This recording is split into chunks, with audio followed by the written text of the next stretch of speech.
الف اللہ تے چمبے دی بوٹی من وچ مرشد لائی نفی اس بات دا پانی پیا ہر دگے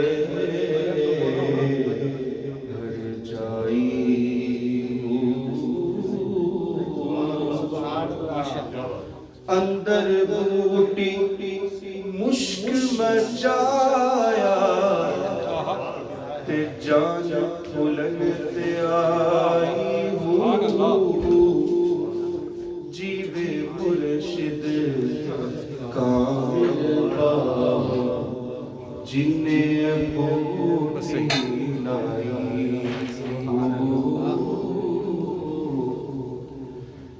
جاسمین چمبیلی کا پھول، اس کو انگریزی میں جاسمین کہتے ہیں اور ہم اردو میں یاسمین بھی کہہ دیتے ہیں۔ اس پھول کی خوشبو بہت زبردست ہوتی ہے، بڑی دھیمی دھیمی سی اور اچھی لگتی ہے خوشبو، اور دور تک آتی ہے اس کی خوشبو۔ آپ یوں سمجھ لیں کہ جو کلمہ توحید ہے یہ اس پھول کی طرح ہے۔ جب کوئی بندہ کلمہ توحید پڑھ لیتا ہے تو وہ اپنے دل کے اندر چمبے کی بوٹی اس پھول کو لگا لیتا ہے۔ اب جب پھول کو لگایا جاتا ہے، امپلانٹ کیا جاتا ہے، پھر گرو کرنے کے لیے بہت کیئر کرنا پڑتی ہے۔ آپ کو پتہ ہونا چاہیے کب پانی دینا ہے، پتہ ہونا چاہیے کب اس کو ہیٹ دینی ہے، سورج کب اس کو چاہیے، پھر زمین کی اپنی ہیٹ ہوتی ہے۔ تو اس طرح دن گزرتے جاتے ہیں تو انٹینسیو کیئر کے بعد ایک زبردست قسم کا پھول نکلتا ہے۔ واہ واہ سبحان اللہ۔ چمبیلی، یاسمین پھول، پھر اس کی خوشبوئیں آتی ہیں۔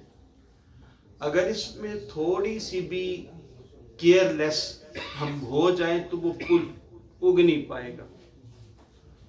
تو یہاں پر کلام باہو سلطان باہو رحمۃ اللہ تعالی علیہ وہ یہ فرمانا چاہ رہے ہیں کہ جب کوئی بندہ کلمہ پڑھ لیتا ہے، اب اس نے وہ پھول پودا لگا لیا ہے، اب پانی دینا نفی اور اس بات کا۔ واہ واہ نفی اور اس بات کا۔ اگر ظاہر کو دیکھیں تو ہم کلمہ پڑھتے ہیں لا الہ الا اللہ، لا الہ سب کی نفی کر دیتے ہیں، پھر کہتے ہیں کہ اگر کوئی عبادت کے لائق ہے تو وہ صرف اللہ ہے، الا اللہ اس بات کرتے ہیں۔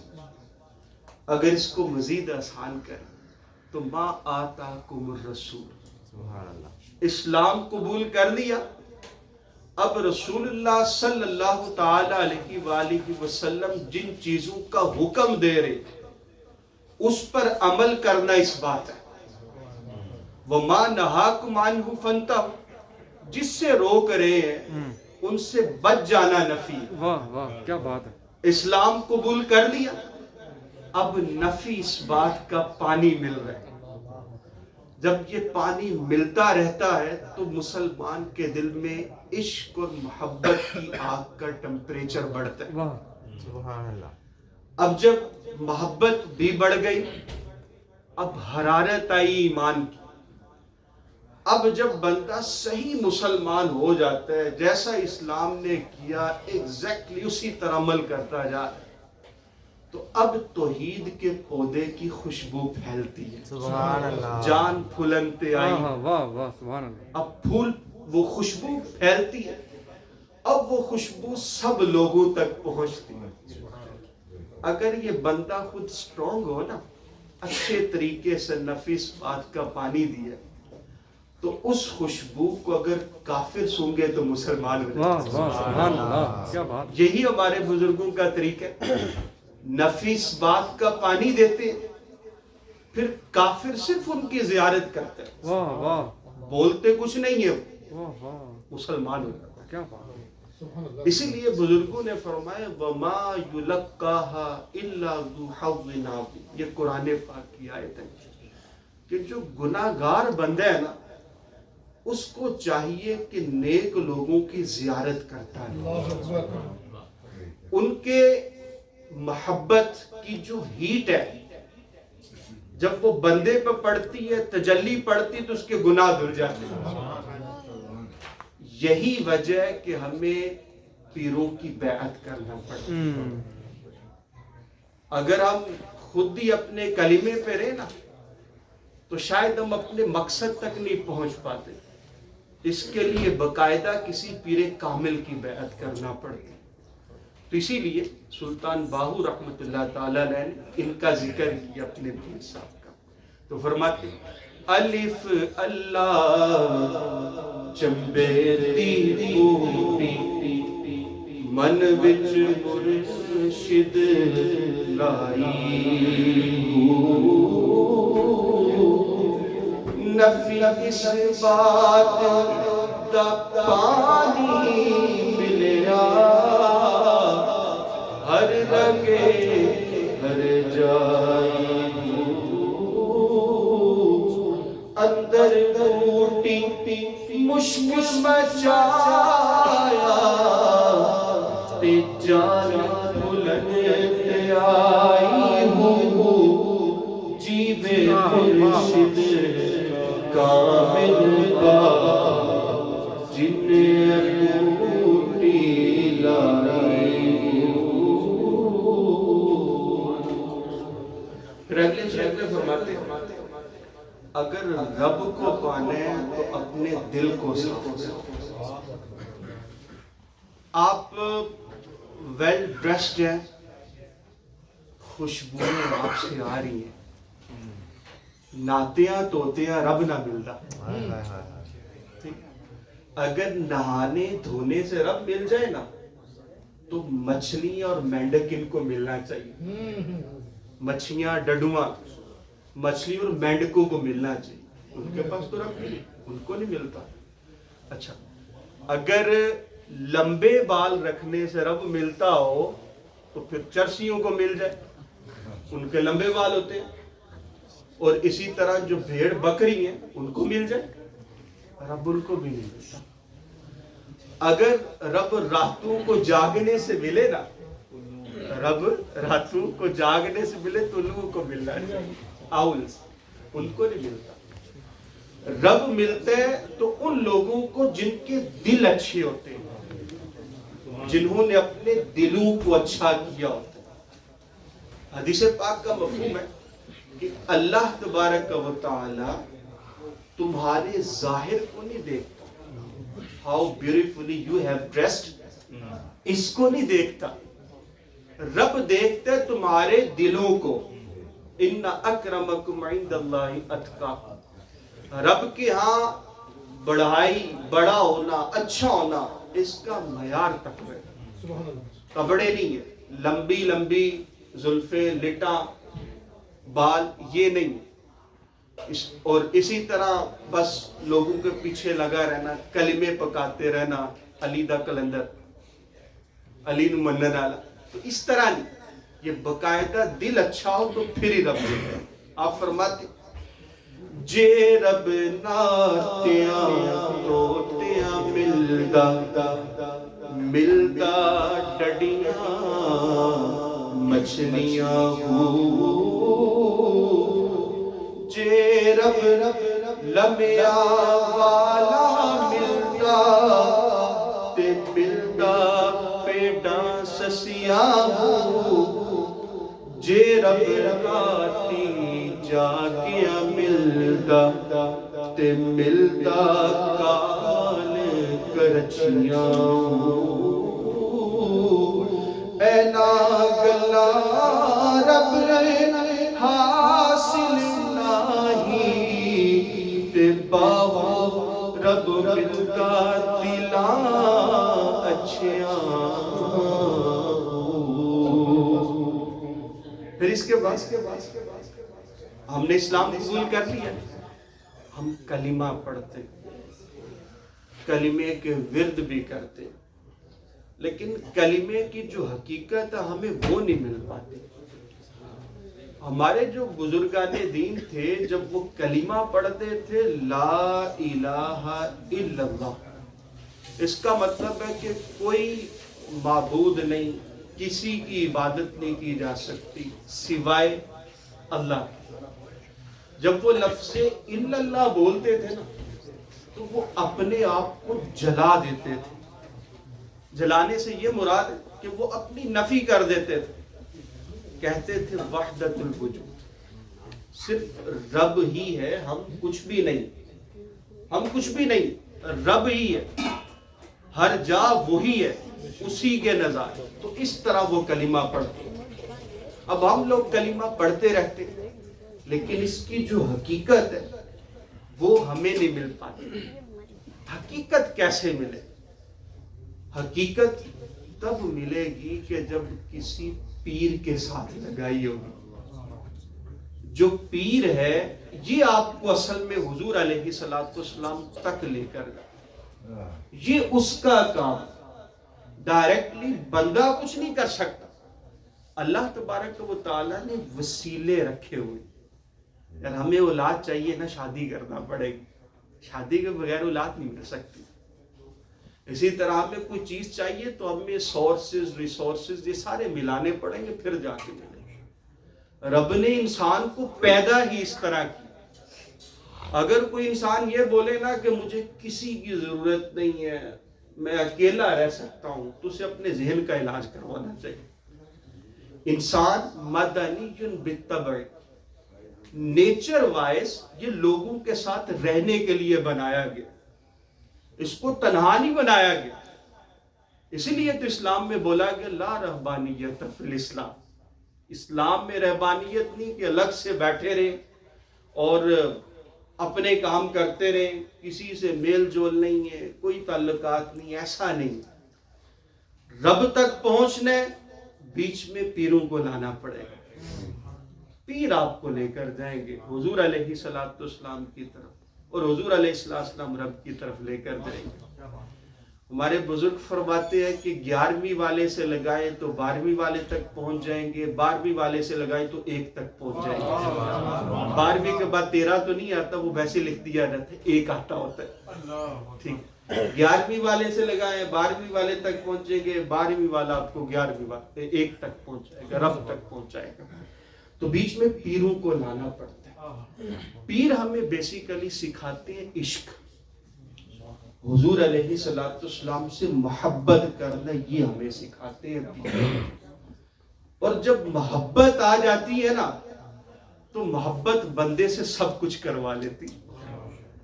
بندہ اپنے آپ کو مار کے بھی اپنے آپ کو خوش قسمت سمجھتا ہے. یہ محبت کا اصول ہے. جو صحابہ نے محبت کی ہے اپنے آپ کو مارا، آج ان کا نام ہے. جن لوگوں نے بھی محبت کی ہے، سلطان باہو کو ہی لے لیں، اپنے آپ کو مارا، آج نام ہے نا ان کا. بزرگوں کو لے، بلال حبشی کو لے، اپنے آپ کو مارا، آج ان کا نام ہے. بہت ساروں سے افضل ہے. تو پیر حقیقت میں عشق سکھاتا ہے. ہمارے بزرگ فرماتے ہیں کہ جو شیطان ہے نا اس کے پاس 3 قسم کی عین تھی. مطلب وہ عابد بھی تھا، عبادت گزار تھا، بہت بڑا تھا، عالم بھی تھا، عارف بھی تھا، علم بہت زیادہ تھا، رب کی معرفت بھی بڑی تھی اس کے پاس. ایک عین کی کمی تھی، اگر وہ ہوتی نا تو یہ سارے معاملات نہ ہوتے. عاشق نہیں تھا. عاشق اس نے کیسے بننا تھا؟ اگر وہ حضرت آدم سے لگا کے رکھتا، اس نے لگائی نہیں، آج تک لعنت ہے، قیامت تک لعنت برستی رہے گی. تو بیسیکلی پیر ہوتے ہیں جو ہمیں حضور کی محبت سکھاتے ہیں، پھر حضور کی محبت ہمیں رب تک لے کر جاتے ہیں. رب تک پہنچے تو وہ جنت میں گئے. ہم سارے نماز پڑھتے لیکن اب غور فرمائیں، جو نماز ہم نے اپنے رب کو راضی کرنے کے لیے پڑھی ہوگی نا، اس نماز کا مقصد اور مزے ہی کچھ اور ہوگا. جو نمازیں ہم نے اپنے رب کو راضی کرنے کے لیے پڑھی ہوگی نا، موسٹ پروبیبلی ساری رکعتیں ہم نے پڑھی ہوگی. جو نماز صرف اس لیے ہم نے پڑھی ہے نا کہ فریضہ تھا ہمارے اوپر سے ساقط ہو جائے، ضروری تھا ہم پر نماز پڑھنا، چلے جہنم کے عذاب سے بچ جائیں گے، اس میں وہ تسلی اور سکون نہیں آپ کو ملے گا۔ تو آپ فرماتے ہیں اندر کلمہ کل کل کردہ، عشق سکھائے کلمہ چودہ طبق کلمے اندر چھڑ کتاباں علماں کانے کپ کپ قلم بناور لکھ نہ سکن کلمہ کلمہ میں پیر پڑھایا ذرا نہ رہا کسرا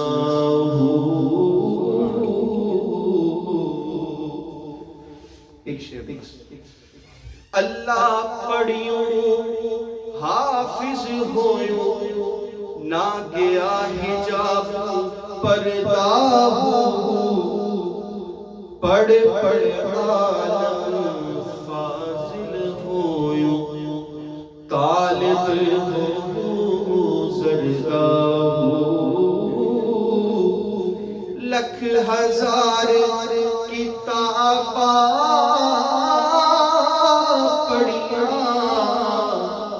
پر ظالم نفس نہ مردہ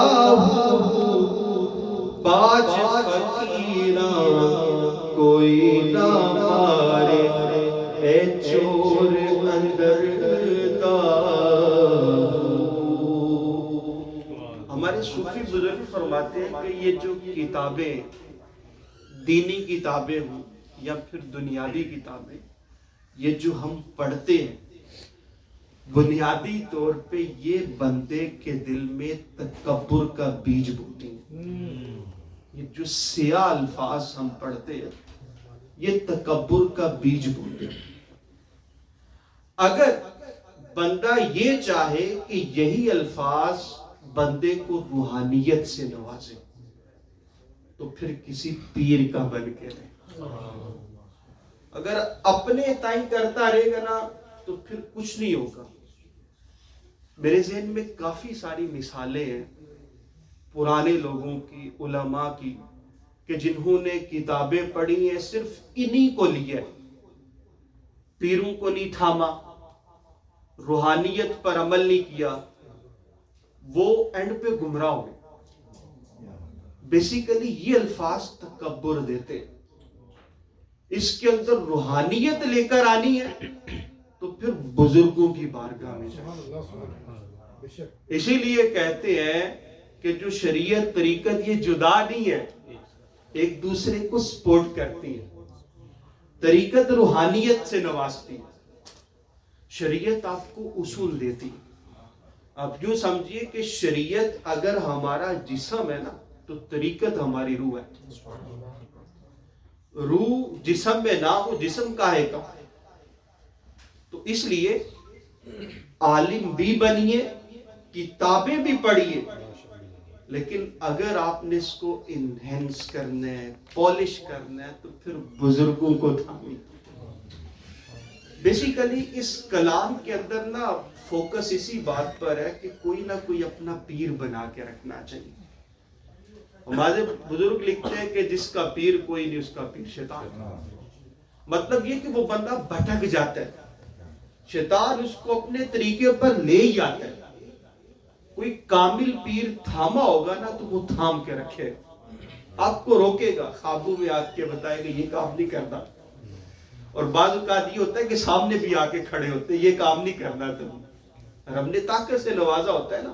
اللہ والے جن لوگوں نے اپنے دل کو نفی اس بات کا پانی دیا ہوا نا، ان کے ہاں یہ پوری دنیا ایسی ہے جس طرح یہ ہتھیلی ہے، وہ جب چاہتے ہیں جہاں پہ جاتے ہیں چلے جاتے ہیں۔ حضور سیدی غوث اعظم رضی اللہ تعالی عنہ فرماتے ہیں کہ میں اس بندے کو اس بندے کو مومن نہیں سمجھتا، اس بندے کو میں مومن نہیں سمجھتا کہ جو بندہ یہ بولے کہ دنیا بہت بڑی، ہم تو ایک قدم اٹھاتے آگے دنیا ختم ہی ہو جاتی، تو ہم تو ان لوگوں کو مومن، کامل مومن سمجھتے ہوتے، لیکن وہی لوگ ہیں جو نفی اس بات کا پانی دیتے ہیں، جنہوں نے اس دور میں میرے پیر صاحب الیاس قادری صاحب، اور جو جس کا مرید ہو نا اس پر ضروری ہے کہ اسی کی شان بیان کرے اور اسی کا بن کرے،